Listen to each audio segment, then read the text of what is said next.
하나님의 말씀은 마태복음 3장 1절에서 17절의 말씀입니다. 그때 세례 요한이 이르러 유대 광야에서 전파하여 말하되 회개하라 천국이 가까이 왔느니라 하였으니 그는 선지자 이사야를 통하여 말씀하신 자라. 일러스되 광야에 외치는 자의 소리가 있어 이르되 너희는 주의 길을 준비하라 그가 오실 길을 곧게 하라 하였느니라. 이 요한은 낙타털 옷을 입고 허리에 가죽띠를 띠고 음식은 메뚜기와 석청이었더라. 이때 예루살렘과 온 유대와 요단강 사방에서 다 그에게 나와 자기들의 죄를 자복하고 요단강에서 그에게 세례를 받더니 요한이 많은 바리새인들과 사두개인들이 세례 베푸는 데로 오는 것을 보고 이르되 독사의 자식들아 누가 너희를 가르쳐 임박한 진노를 피하라 하더냐. 그러므로 회개에 합당한 열매를 맺고 속으로 아브라함이 우리 조상이라고 생각하지 말라. 내가 너희에게 이르노니 하나님이 능히 이 돌들로도 아브라함의 자손이 되게 하시리라. 이미 도끼가 나무 뿌리에 놓였으니 좋은 열매를 맺지 아니하는 나무마다 찍혀 불에 던져지리라. 나는 너희로 회개하기 위하여 물로 세례를 베풀거니와 내 뒤에 오시는 이는 나보다 능력이 많으시니 나는 그의 신을 들기도 감당하지 못하겠노라. 그는 성령과 불로 너희에게 세례를 베푸실 것이요 손에 키를 들고 자기의 타작마당을 정하게 하사 알곡은 모아 곳간에 들이고 죽정이는 꺼지지 않는 불에 태우시리라. 이때에 예수께서 갈릴리로부터 요단강에 이르러 요한에게 세례를 받으려 하시니 요한이 말려 이르되 내가 당신에게서 세례를 받아야 할 터인데 당신이 내게로 오시나이까. 예수께서 대답하여 이르시되 이제 허락하라. 우리가 이와 같이 하여 모든 의를 이루는 것이 합당하니라 하시니 이에 요한이 허락하는지라. 예수께서 세례를 받으시고 곧 물에서 올라오실새 하늘이 열리고 하나님의 성령이 비둘기같이 내려 자기 위에 임하심을 보시더니 하늘로부터 소리가 있어 말씀하시되 이는 내 사랑하는 아들이요 내 기뻐하는 자라 하시니라. 오늘 우리에게 주신 하나님의 말씀입니다. 성도 여러분, 오늘도 하나님께서 새날을 주셨습니다. 이 날이 기쁨이 넘치고 감사가 넘치고 주님이 주신 은혜로 인해서 행복한 날이 되시기를 주의 이름으로 축원합니다. 오늘 3장 말씀 전체를 읽었습니다.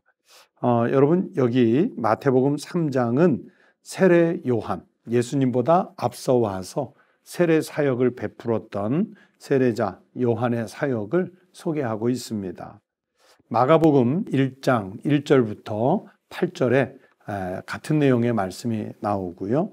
또 누가복음 3장, 요한복음 1장에 보시면 세례 요한이 어떤 사역을 했는지 소개하는 말씀이 있습니다.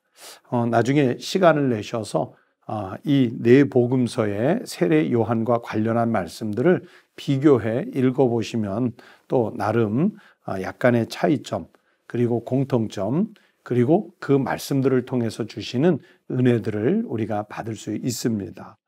자, 세례 요한이 예수님보다 조금 앞서 와서 요단강에서 세례를 베푸는 사역을 했는데 그가 사역을 하면서 주로 한 일이 무엇이었을까? 오늘 우리가 그것을 생각하면서 우리 성도들과 함께 은혜를 나누어 보려고 합니다. 첫 번째 한 일은 천국을 선포하는 일이었습니다. 2절에서 말씀하지요. 회개하라 천국이 가까이 왔느니라. 천국이 가까이 왔다 하는 사실을 선포하고 있고요.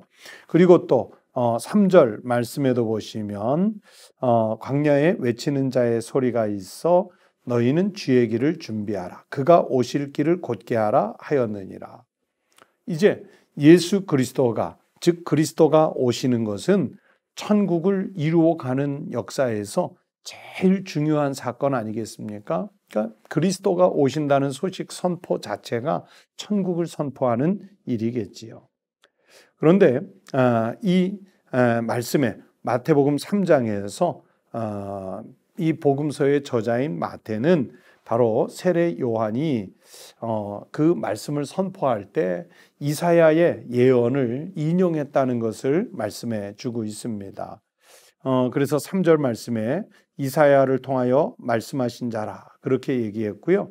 그리고 그 뒤에 광야에 외치는 자의 소리가 있어 이르되 이렇게 너희는 주의 길을 준비하라 하는 이 말씀은 이사야 40장 3절의 말씀을 인용한 말씀입니다. 여러분, 세례 요한은 자기가 어떤 주도자가 된다든지 아니면 자기 스스로 뭐 어떤 교권자가 된다든지 그런 일을 하지 않았어요.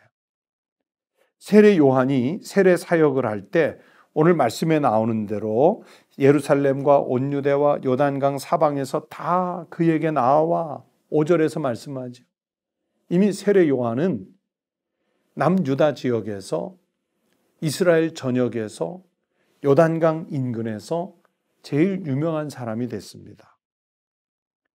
그런데 그런 유명한 사람이 됐음에도 불구하고 세례 요한은 자기가 주권자 또는 교권자, 주도자가 되려고 하지를 않았어요. 세례 요한은 자신이 어떤 책임을 갖고 어떤 사명을 받아왔는지를 잘 알았다는 말씀입니다. 세례 요한은 3절에 나오는 말씀대로 너희는 주의 길을 준비하라. 그가 오실 길을 곧게 하라. 이 말씀대로 복음의 진짜 복음의 정수, 그리스도, 메시아가 오시는 길을 준비하는 사람으로 왔다는 것을 인지하고 있었습니다. 그래서 그는 예수 그리스도가 오심을 통해서 천국이 이루어지기 시작한다는 것을 선포하는 사람이었습니다. 그러면 그 천국을 맞이하는 사람들은 어떻게 준비를 시켜야 될까요? 그게 이제 두 번째 사역인데 회개를 촉구하는 거죠. 여러분, 천국은 어느 날 느닷없이 부지불식간에 그렇게 찾아오는 것이 아니라 준비된 자에게 오시는 하나님의 복이거든요. 그 준비가 무엇이냐면 회개입니다. 회개. 그래서 마찬가지로 2절 말씀에 천국이 가까웠느니라 하는 그 말씀 앞에 전제가 무엇입니까? 회개하라이잖아요. 회개하라. 그래서 세례 요한은 천국을 선포하면서 동시에 회개를 촉구하는 것이죠. 또 6절 말씀에 보면 그래서 요한에게 세례를 받으러 오는 사람들이 어떤 태도로 나옵니까? 자기들의 죄를 자복하고 나왔어요. 자기들의 죄를 자복하는 사람들에게 요단강에서 그에게 세례를 베풀었어요. 또 7절 이하의 말씀에 보면 어떤 사람이 나옵니까? 바리새인들과 사두개인들, 그 사람들이 세례 베푸는 대로 오는 것을 보고 이르되 독사의 자식들아, 누가 너희를 가르쳐 임박한 진노를 피하라 하더냐? 8절에 그러므로 회개에 합당한 열매를 맺고, 종교 지도자들로서 스스로가 의롭다고 생각하는 사람들, 그들에게도 세례 요한은 회개를 촉구하고 있습니다. 그렇게 천국은 회개하는 이의 것이지 자기 스스로가 어떤 종교적 의의를 이루었다고 생각하는 사람, 아니면 어떤 종교적 수준에 스스로 도달했다고 여겨지는 사람, 종교적 지식으로 자부심이 가득한 사람, 그들에게 임하는 것이 아니에요. 하나님 앞에 자신들의 죄를 자복하면서 정말 고개를 들 수도 없을 만큼 부끄러운 자신의 죄를 고백하는 사람들에게 첫 번째 선포했던 천국이 가까이 오는 것입니다. 천국은 회개하는 이의 것이에요. 회개 없이는 감히 그리스도 앞에 설 수 없다는 것을 세례 요한이 선포하고 있습니다. 그래서 우리도 신앙생활을 깊이 경험해 보신 분들은 아시겠지만 어느 날 우리가 주님을 인격적으로 만날 때가 있어요. 성령의 은혜에 충만한 감동을 누릴 때가 있습니다. 그때 보면 정말 눈물을 쏟아가며 회개하는 기도부터가 먼저 나오죠. 이것은 공통된 경험입니다. 사도 바울이 디모데 후서 2장 26절에서 말씀합니다. 그들에게 회개함을 주사 진리를 알게 하실까 하며. 회개를 하는 것이 진리를 아는 길이에요. 사도 바울은 디모데전서 1장 15절에서 죄인 중에 내가 괴순이라. 이 고백부터 하잖아요. 자기가 모든 죄인 중에 괴수와 같은 사람이었다. 회개의 기도죠. 그래서 천국을 맞이하는 준비는 회개하는 데서 오는 것이라는 것을 세례 요한이 선포했습니다. 또 세례 요한이 한 일 중에 세 번째는 세례 사역이지요. 천국이 가까이 왔다. 회개하라. 이렇게 선포하고 그러면서 세례를 베풀었어요. 고린도전서 10장 1절부터 4절 말씀에 보면 여러분 세례라는 것은 이전의 삶과 이후의 삶을 구분하는 기준점입니다. 그 이전의 삶이란 예수 그리스도를 믿기 이전의 삶, 즉 육적인 삶, 세속적인 삶을 말하고요. 이후의 삶이라고 하는 것은 예수 그리스도를 믿은 이후의 삶을 말해요. 이것은 죽음으로 새로워진 삶을 말하는 것입니다. 우리는 목사님들이 손가락에 물을 찍어서 머리에 성부와 성자와 성령의 이름으로 아무개에게 세례를 준다 선포하지만은 예수님 당시의 세례는 이제 우리가 보통 침례라고 하는 방식인데 물속에 머리까지 완전히 담궜다가 일으켜 세우는 세례 방식이에요. 물속에 들어가기 이전은 육신의 삶을 말하고요. 물속에 완전히 들어갔다는 것은 죽음을 상징하는 것이고 그 물속에서 일으켜졌다는 것은 이제는 전과 다른 전혀 새로운 삶을 의미하는 그런 신앙 의미들이 있습니다. 그래서 고린도전서 12장 13절에 보시면 우리가 그리스도와 연합한다는 것은 바로 이것을 말하는 거예요. 특히 예수님의 세례 말하는 겁니다. 우리 예수님이 오늘 성경에도 나오지만 죄가 없으시지만 오히려 세례 요한에게 나와서 세례를 받으심으로써 죄인과 하나가 되셨어요. 죄가 있어지셨다는 것이 아니라 완전히 우리처럼 죄인의 모습을 갖고 우리 죄를 속량하시는 길로 가시겠다고 하는 그리스도의 약속이 여기서 시작이 되는 겁니다. 그래서 예수님 자신이 세례를 받으시는 이 행위를 통해서 우리를 구속하시려고 하는 주님의 의도가 보이는 겁니다.